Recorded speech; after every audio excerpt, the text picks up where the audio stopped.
My wife had been deeply immersed in a significant project for nearly 5 months now. It wasn't something she was doing for herself, but she was the one in charge and bore the full weight of its success. This project was essential for her company, Lockhart Solutions. The past 5 months had been particularly challenging for her because of the intense demands. It wasn't just vital for her. The entire company was depending on it. If this project didn't succeed, Lockhart Solutions could be in serious trouble. Emily, my wife, earned her bachelor's degree from Crestwood College and an MBA from Turlington School of Business. She was hands down the sharpest person in our family. I, on the other hand, began working as a mechanic right out of high school, and after 23 years, I'm still turning wrenches. It didn't bother me. I liked the work, and the pay was decent. It allowed us to cover Emily's college expenses and raise our 3 kids comfortably. We didn't live extravagantly, but we were getting by just fine. Our kids had all moved out, and financially we were stable. Emily got pregnant 4 months after we tied the knot when she was 19. In the early years, we stayed with my parents, who had a large, mostly empty house since my 3 siblings had left home. This arrangement worked well because we had built-in babysitters while Emily completed her initial college years. 2 pregnancies stretched her 4-year degree into nearly 7 years, but she pushed through and made it happen. I always had a steady job and could count on extra hours if we needed the money. After Emily graduated from Turlington, we rented our own place. She received job offers from several major firms, but they all required us to relocate. I didn't mind the idea, but Emily wanted to stay close to her roots. That's why she opted to work at Lockhart Solutions. The job paid well and, more importantly, gave her significant responsibility and a clear path to climb the corporate ladder. Emily was dedicated and hardworking. Her big presentation was set for Thursday at the Kingsley Hotel in downtown Langston. I decided to take a few days off to support her in any way I could, though in the end, all I managed to do was make her a meal when she got home. I didn't know much about her work, nor did I have much interest in it. High-level corporate stuff just wasn't my thing. Business people from Europe, Asia, and South America were flying in for this event. The company covered their travel expenses and put them up at the Kingsley Hotel. It was a costly affair, and from what Emily hinted, the company might have been stretching its budget a bit thin. Her presentation was critical not just for her, but for the company and the 250 employees counting on its success. Everything seemed fine until Tuesday evening. Emily came home in a new outfit, a slate gray suit with a crisp white blouse. She meticulously laid everything out on the bed in the guest room, preparing for the upcoming days. While she was generally organized at home, she was especially meticulous when it came to work. I didn't see why she needed her fancy underwear, but I kept my thoughts to myself. Besides her suit for the presentation, she had packed several cocktail dresses for the social events planned around the presentation. I usually steered clear of these kinds of events but felt like I should go with her if she wanted me to. She thanked me for the offer but assured me it wasn't necessary. All the materials and equipment she needed were already packed in the trunk of her Civic. She drove herself to ensure everything was in perfect order. Emily had the entire day on Wednesday to prepare and the evening to socialize with the guests. She was so competent at what she did that I felt I should just stay out of her way. Once everything was ready, she checked and double-checked her work. All she needed now was a hot shower and a good night's sleep. My mistake was letting my curiosity get the better of me while she was showering. I thought I was helping by organizing her things on the bed, but it turned out I wasn't. While moving items around, a small white envelope slipped out of the side pocket of her makeup bag. It was from a pharmacy we didn't usually go to. Inside were 10 pills. I didn't recognize the name Norelis, and the instructions were puzzling. If necessary, take 1 pill and then a second pill 12 hours later. I assumed it might be something for anxiety or nerves, but the instructions didn't make much sense. The prescription had been filled in her name just the day before. I quickly put the envelope back as she finished her shower. I decided to look up Norelis before asking her about it. Of course, bringing it up would mean admitting I'd gone through her things, which was a dilemma I wasn't keen on facing. While Emily got ready for bed, I went to our home computer and searched for Norelis. 10 minutes later, I joined her under the covers, but sleep wouldn't come. I lay there wide awake, wondering why my wife needed a prescription for an emergency contraceptive, especially since I'd had a vasectomy nearly 8 years ago. The next morning, I got up early but didn't feel rested. I took a long walk, hoping it would help me clear my head. Reluctantly, I headed back home, unsure of what I might say or do when I got there. Our eldest son, Liam, joined the Army right after high school and was now stationed in Fort Hood. Our daughter, Maya, got married last year and moved to Denver, and our youngest, Noah, just started college in Florida. That left just Emily and me. I missed the kids but looked forward to growing old with my wife. She was the only woman I'd ever truly been interested in, and now it felt like everything was falling apart. If Emily was having an affair, she hid it well. I never checked up on her. I never looked at her emails or phone records. I had no reason to. I had no idea what she was doing at work or afterward. I trusted her completely. "Mike, where have you been? Do you want some eggs or something?" "No, just coffee," I replied, not feeling very chatty. "What's wrong, honey?" "It's just for 3 days. You can come if you want, but you'll probably be bored stiff." "No, I really don't want to go, but I hate the idea of you being alone. I worry when you're not around." "That's sweet of you, but I'll be fine. I'm not leaving the hotel at all. Today, I'll make sure the conference room is ready, and tonight I'll mingle with the clients. Tomorrow, I'll be so busy I probably won't even have time to eat. I'll be home as early as possible on Friday. I promise we'll have a fantastic weekend together, if you catch my drift." That all sounds good, but you can't blame me for worrying. I'm just a mechanic with a beautiful, successful wife.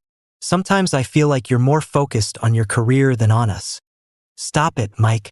I've always respected what you do, and I've never said otherwise. You raised 3 great kids and put me through college. You're a wonderful husband, a great father, and an excellent provider. Don't ever forget that. I finished my coffee as she cleared the table. "Should I call you?" "No, that's not a good idea. I'll have my cell off, and I'm turning off the room phone tonight so I can get some sleep. I'll call you whenever I get a chance." I helped her load the car, watching her fuss over every little detail, just like she did with everything work-related. It would take her about 3.5 hours to get to the Kingsley Hotel. I stood on the porch watching her drive away. I didn't mention the pills.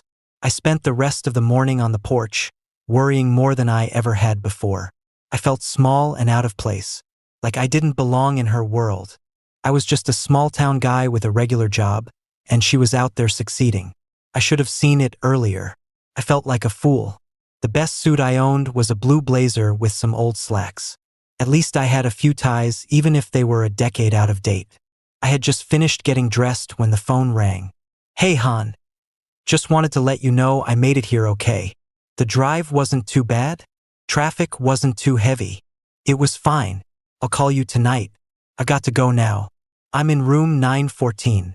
Emily, I could stay at my parents' or my brother's tonight if you want to call me on my cell." "Okay." Her cell phone rang. "Love you, gotta go." I took my time getting to Langston. I didn't head straight to the Kingsley. I stopped first to grab a steak and cheese, knowing it was going to be a long night. I wasn't sure what I was going to do. I parked in the hotel garage and just sat there, waiting. At some point, I had to go inside, but I couldn't decide when. Then my cell rang, pushing me to make a move. "Mike, I just wanted to let you know everything's settled. I'm going downstairs now to meet some people and have dinner. You didn't forget anything, did you?" "No, everything's fine. I've got everything in my room for tomorrow. Do you need anything?" "No, Mike, relax. I'm turning my phone off. I'll call you tomorrow morning." "All right?" I chuckled. "Have fun." "It's not fun, Mike. It's work." I didn't look too out of place in the lobby. The place was bustling with people, so I could blend in easily. I picked up a brochure that showed the layout of all the hotel rooms. I wandered through the different rooms, stopping to look around at the crowd. I had no clue what I would do if Emily saw me. I guess I'd figure it out if that happened. I found an event board listing all the rooms being used by different groups. Lockhart Solutions didn't have any rooms reserved for Wednesday night. That caught my attention. Emily had said she wasn't leaving the hotel, but now I wasn't so sure. There were 3 dining rooms: family, casual, and fine dining. Emily wasn't a big fan of dining with kids, so I checked the casual room first. Took me about 5 minutes to confirm she wasn't there. I had better luck in the fine dining room. There, tucked away in a cozy booth in the corner, was Emily, wearing a sleek black cocktail dress with a plunging neckline and pearls. She looked stunning, and her companion seemed to agree. I knew some of the people Emily worked with, but he wasn't one of them. He looked familiar, but I couldn't quite place him. The room was full, so I easily crossed over to a table. The candles in the small glass holders were a bit much for me, so I blew mine out and told the waiter they were bothering my eyes. I ordered my usual chicken dish and settled in. The waiter topped off my coffee for the 3rd time. "Excuse me, the guy at the table over there looks really familiar. Do you know who he is?" Sure. That's Charles Evan Clark. He's on the city council and is expected to run for Congress in a few years. Is that his wife with him? She's very pretty." "No, this is the first time I've seen her. He usually reserves that table for special ladies, if you catch my drift." I just smiled and asked for the check. I had never seen Emily so captivated by a man before. She hung on his every word like he was something special. They weren't doing anything inappropriate, but it didn't look strictly professional either. When I left, they were finishing their 2nd bottle of wine. Now I understood why she packed her fancy lingerie. I found a spot in the lobby where I could sit unnoticed. About 10 minutes later, they emerged from the restaurant, holding hands as they made their way to the elevator. I watched the floor indicator closely. The elevator stopped on the 3rd floor, which was a good sign. It meant she hadn't taken him to her room. But it was a bad sign when the elevator didn't go to the 9th floor. It meant she went to his. Just in case I was wrong, I sat in the lobby watching the elevator for an hour. People came and went, but Emily wasn't one of them. I got my empty suitcase out of the car and headed to the front desk. Even though I could prove I was her husband, it took some convincing to get a key card. They finally relented after calling the room, but no one answered. Finally, I was on my way to room 914 with the key card. I didn't even turn on the lights at first. I just sat in the dark room for over an hour. It wasn't hard to ensure she wouldn't come back. First, I packed all her clothes and personal belongings. I didn't leave a thing behind. I checked the package of Norelis. There were still 10 pills inside. On the dresser, neatly laid out, were all the materials she needed for her presentation. I began packing them up too. There were 30 specially bound promotional folders and another 25 regular ones. They all went into the suitcase. Next, I packed the digital projector and her laptop. I took her purse and cell phone, which she'd left behind. All she had with her was a clutch and probably some lipstick. I carefully walked around the room, making sure I didn't miss anything. Once I was satisfied, I left her car keys and my wedding ring on the dresser. Other than those 2 items, the room was completely empty. The elevator took me straight to the parking garage. I had no trouble carrying the 2 suitcases, and 20 minutes later, I was on the expressway heading north. It was well past 3 in the morning. I had no idea so much time had passed. An hour or so later, my cell phone rang. Caller ID showed it was the Kingsley Hotel's number. Mike. Yeah. Where are you? I'll be back at the house soon." That's all I managed to say. The line went dead silent on the other end. Salespeople have an old saying, "The first one to speak loses." It felt like an eternity before she finally responded. "Mike, I'm so sorry." She didn't ask anything, just hung up. I turned off my phone. It was clear she had gone back to her room. Later that day, she was supposed to give a presentation that could save her company and secure her a promotion. I stashed the suitcases in the attic of the garage. Emily never went up there and wouldn't think to look for anything there. Of course, by then, I knew it didn't really matter anymore. First, I gathered up all my clothes and personal belongings. Like most guys in my line of work, I had my own tools. It's practically a job requirement. I swung by the shop, loaded my gear into the Outback, and picked up my last paycheck. By that time, the banks were open. I didn't have to do anything tricky with the finances. I just withdrew all the money from my accounts. I stopped for lunch in Hagerstown, Maryland. I had enough money to get by for a few years, but I knew I'd be looking for work sooner rather than later. Emily and I were similar in that way. We both found comfort in work. I was going to miss her. I killed a couple of hours exploring the Luray Caverns before renting a room near Whiteville. I didn't have a clue what my next move would be. On Saturday, I found myself sitting at the Chattanooga Aquarium, watching all sorts of marine life I'd never seen before. I spent hours just relaxing and decided it wasn't a bad place to be. I bought an annual pass to the aquarium, and by dinner I had found a place to stay. It was a mobile home in the park, nothing fancy, but it was furnished and cheap. I didn't need much. First thing Monday morning, I was going to find a job. A good handyman can always find work, especially if he's willing to put in the effort. I figured I could stay under the radar until it was time to renew my driver's license or car tags. I crossed that bridge when I came to it. Sunday afternoon, I called Maya. I felt like I should let her know what was going on, but Emily had already filled her in. She was upfront with Maya about everything that happened. She admitted she cheated, that I caught her, that I left, and that she lost her job. I felt bad that she lost her job, but that was the price she had to pay. I asked Maya to let Liam know the next time she talked to him. I also told her I'd check in about once a month to see how things were going. I didn't tell her where I was. By noon the next day, I had a job. It was a short walk from the trailer park, and there was a Waffle House about halfway there. What more could a man want? I wasn't sure how they handled the paperwork, but I was making $25 an hour, no questions asked. I was happy and they were happy.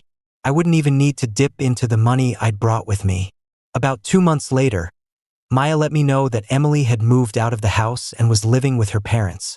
Maya didn't know much more but was glad I was settled and doing well. Liam called me from San Diego to let me know he was heading out on a cruise. He was working as an avionics technician on an aircraft carrier. He tried explaining what he actually did, but it went over my head. I never really understood technical stuff. Both of them were careful not to speak badly about their mother, and I appreciated that.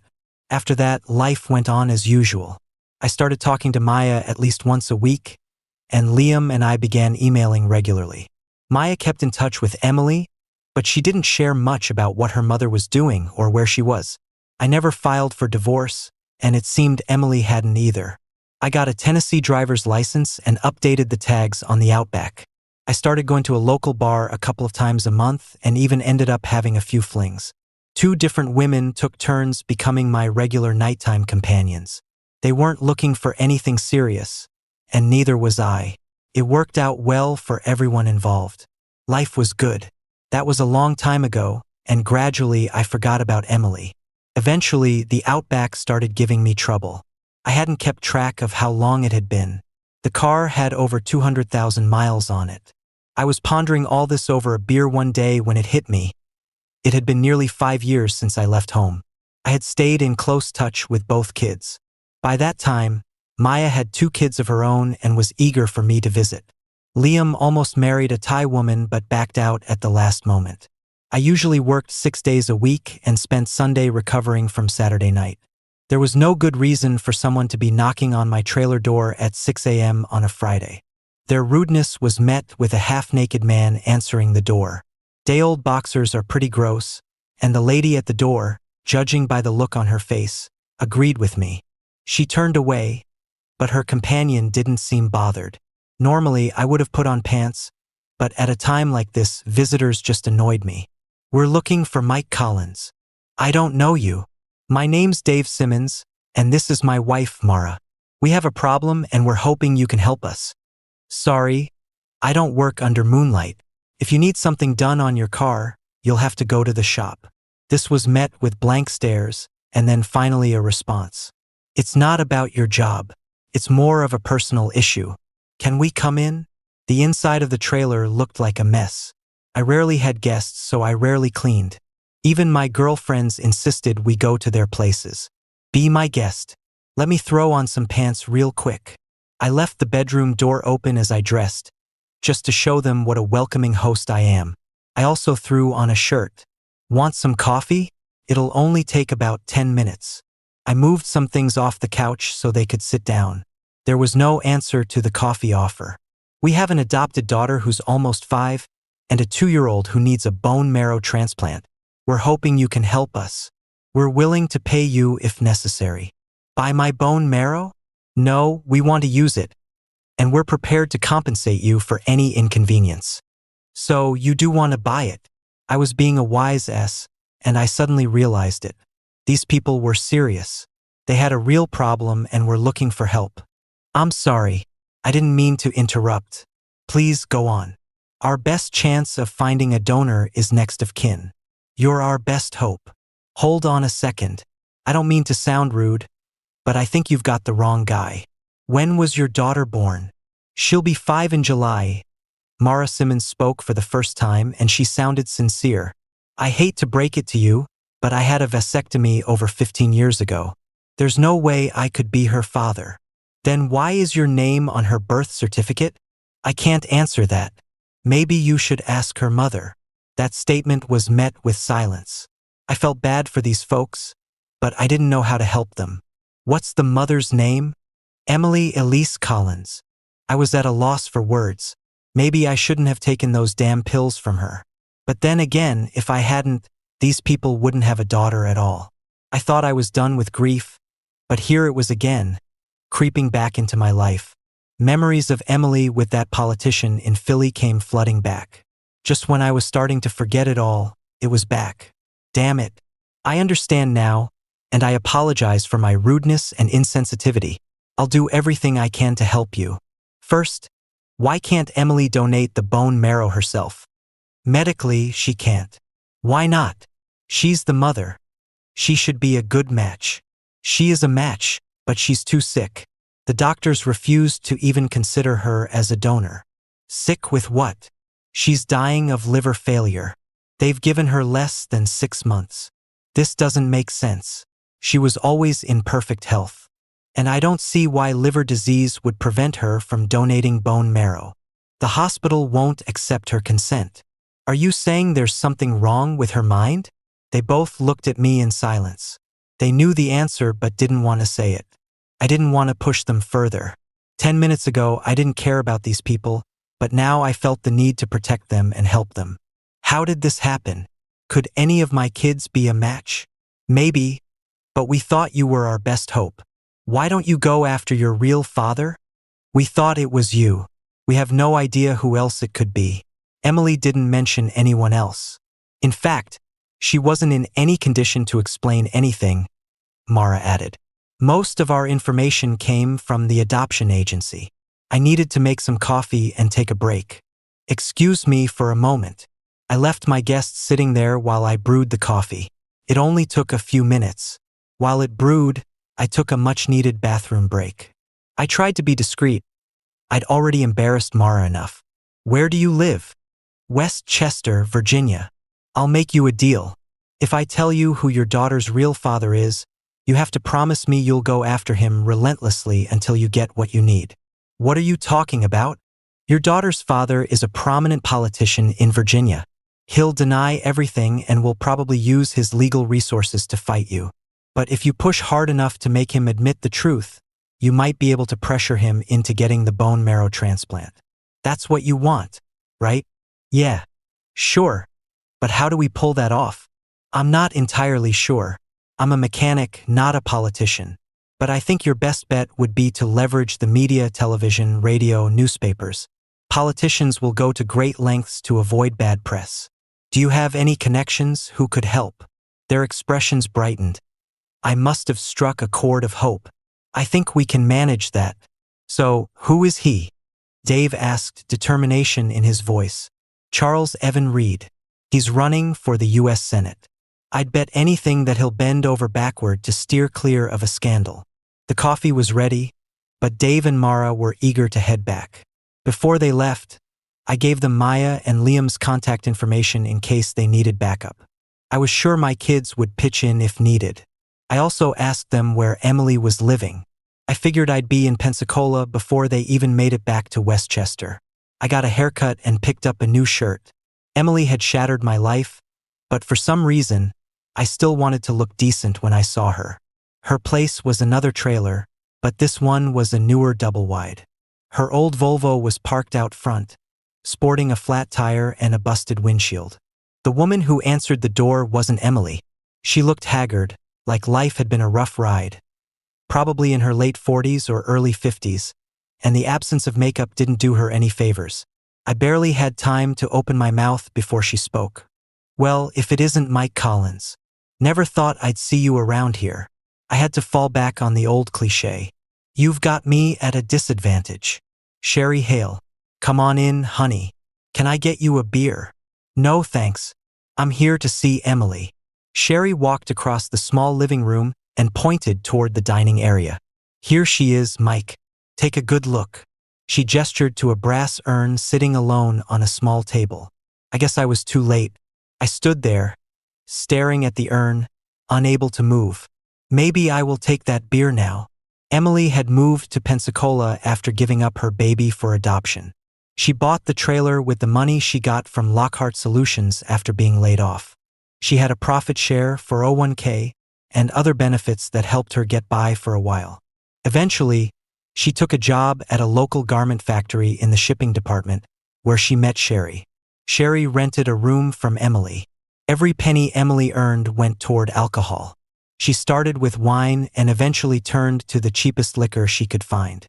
Her drinking cost her the job, and she had to live off her savings. She never dated or socialized. Sherry stuck around, paying the bills and buying groceries that Emily wouldn't touch. Over the course of 3 years, she drank herself to death. Surprisingly, Emily had left a will, and she left me the double-wide and the Volvo. Sherry told me that Emily was so consumed by guilt over what she had done that she just gave up. She didn't try to prevent the pregnancy, nor did she consider ending it. The adoption was set up months before the baby was born. She never returned to a steady job, only doing a few odd jobs here and there, which she barely managed. Sherry said Emily seemed to have no drive or purpose left. She talked about me often but was too ashamed to reach out. Maya had given her my number, but she never called. It was as if her one mistake had destroyed her more than it did me. I stayed in Pensacola for a couple of weeks. I sold Sherry the trailer for a token dollar and managed to get $1,000 for the Volvo. 2 days later, I found myself in Westchester, visiting Dave and Mara. Charles Evan Reed tried to resist, but Dave and Mara applied enough pressure to make him crack. He demanded DNA tests which confirmed he was the father. To protect his image, he reluctantly agreed to the bone marrow transplant, and thankfully it was successful. However, his political and personal life unraveled quickly. His poll numbers plummeted, and his party replaced him with another candidate just months before the election. His wife filed for a very public divorce, adding to his downfall. Now, I'm heading to Dallas to see Maya and meet my grandkids. I'm bringing Emily's ashes with me. I'm not sure how long I'll keep them around. Probably just long enough to say my final goodbyes.